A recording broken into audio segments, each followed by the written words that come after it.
எல்லாமே நீங்கள் ஒரு தன்னம்பிக்கை இருந்தால் தான் வளர முடியும். எனக்கு கூட நான் இதை உங்ககிட்ட ஒரு விஷயம் சொல்கிறேன்ல, இது என்னுடைய கருத்து மட்டும் சொல்கிறேன் பாருங்களேன். 96 உள்ளாட்சி தேர்தல் ஆரம்பிக்கிறாங்க.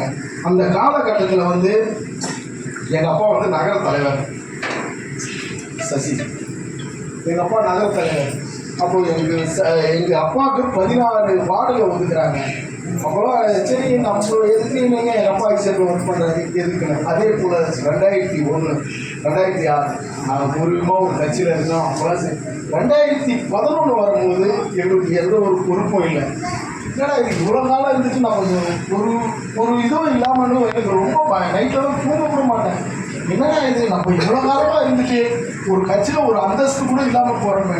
ஆனால் 2006 நிற்கிற வாய்ப்பு வசதி 2014 கேன்சல் ஆகிடுச்சு. 2021 அந்த உழைப்புக்கு ஏற்றபடி ஆண்டவரும் கடவுளும் எனக்கு ஒரு அளவில் நன்மை செய்தார். நீங்களும் அதே போல் என் பகுதியை சார்ந்த நீங்களும் ஓட்டு போட்டு ஜெமித்தார் நண்பர்களும் சரி.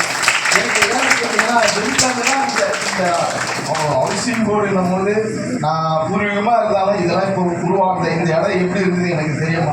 இந்த மங்கள இது ஈபி பார்க்கு பார்த்தீங்கன்னா ஒரு குளம் சகோதரருக்கு தெரியும்.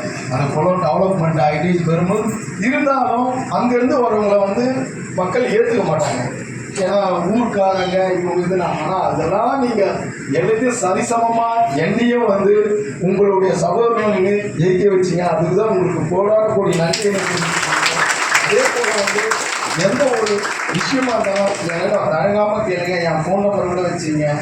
எதுவாக இருந்தாலும் என் ஆஃபீஸும் உங்களுக்கோசமே திறந்து இருக்குது. எல்லா விதத்துலேயும் எந்த உதவியும் செய்யறதாலும் நீங்கள் வந்து என்னுடைய அலுவலகத்தை அணுகுங்க.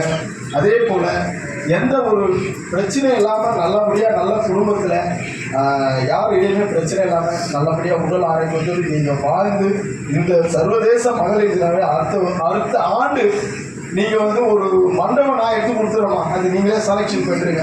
ஏன்னா இது உண்மையாகவே அசிங்கம். அவங்கவுங்க இப்போ வந்திருக்கவங்க அவங்க பிள்ளைகளோடு வரணும். எல்லாரையும் கூப்பிட்டுட்டு வாங்க. நேற்று கூட இந்த சுந்தர் சமயம் மீனாட்சியில் ஒரு ஃபேஷன் ஷோ நடந்தது. நான் ரொம்ப சீப் ரேட்டு தான் போனேன். ஆனால் அவ்வளோ அருமையாக இருந்தது. அதுமாரி நீங்கள் எல்லாருக்கும் ஒரே நீங்கள் இது வந்து மகளிர் தினத்துக்கு ஒரு குழு இருக்கிறேன். எல்லாமே அவங்களுக்கு விருப்பப்பட்ட ஆடைகளை உழைத்து வந்து எல்லாமே ஒரு நல்ல அழகோட நல்ல ஆரோக்கியத்தோட அடுத்த வருஷம் இந்த நிகழ்ச்சியை கொண்டாடுறதுக்கு அதனுடைய என்ன வேணுமோ ஜெமிக்கிட்டே சரி மேடம் கிட்ட சொல்லி அந்த செலவை நான் எடுத்துக்கிட்டு மேலும் உங்களுடைய உழைப்பு நல்லபடியாக இருக்குது. அனைவருக்கும் இந்த மகளிர் வாழ்த்துக்களை மேலும் நல்லா இருக்கணும் என்று வேண்டிக் கொள்கிறேன். நன்றி, வணக்கம்.